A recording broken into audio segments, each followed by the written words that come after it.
অবশেষে আমাদের মানিকগঞ্জের কয়েকদিন আগে মিতরার যে একটা 15 বছরের ছোট্ট কিশোর রিক্সা চালাতো, তাকে যে গলা টিপে পাট খেতে ফেলে রাখছিল মেরে, সেই ঘটনার কিন্তু মূল তদন্ত এবং প্রকৃত অপরাধী বেরোয় আসছে।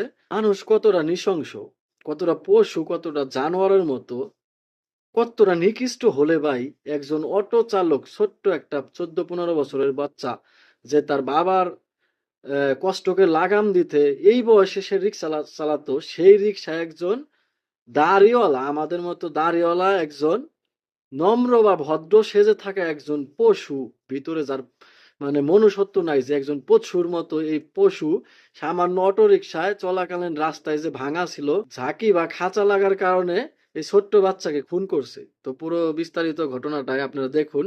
সাকিবুল হত্যার কিন্তু প্রথম ও প্রকৃত যে অপরাধী, যে আসামি, সে কিন্তু গ্রেপ্তার হয়েছে। তার স্বীকারোক্তি কি দিয়েছে এবং মূল ঘটনা কি ছিল, আপনারা পুরো বিস্তারিত ভিডিওটা দেখলে অবশ্যই জানতে পারবেন। দেখেন ভাই, মানুষ কতটা নিকৃষ্ট, কতটা অমানুষ হলে এই ধরনের কাজ করে, যে একটা অটো রিক্সায় যাচ্ছিল, শুধুমাত্র খাসা লাগার কারণে বা ঝাঁকি লাগার কারণে বাক বিতর্কের এক পর্যায়ে এই যে কিছুদিন আগে যে আমাদের মানিকগঞ্জের মিতরার যে সাকিবুল মারা যায়, তাকে যে হত্যা করা হয় গলা টিপে, হত্যা করে বৃষ্টির ভিতরে সেই পাট খেতে ফেলে রাখা হয়। মাটির ভিতরে কিন্তু তারে আপনার মানে ঢুকে গেছিল, মানে কাদা যে মাটি ছিল, মাটির ভিতরে তাকে ঢুকে রাখছিল গলা চেপে।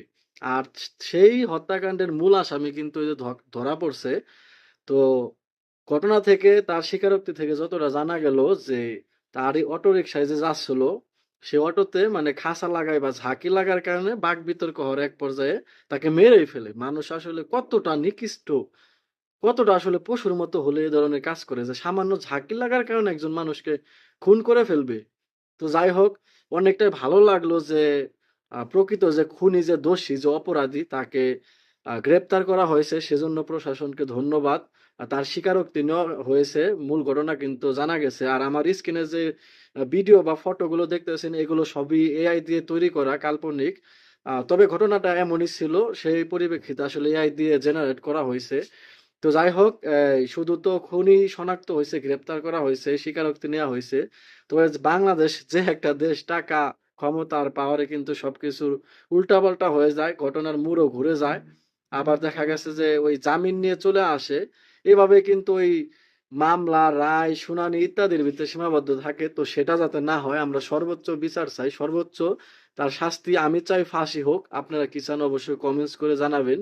কারণ ওই 2 দিন পরে শোনা যায় যে টাকার পাওয়ারে, ক্ষমতার পাওয়ারে সে তারা বের হয়ে আসে এই ধরনের হত্যাকারীরা।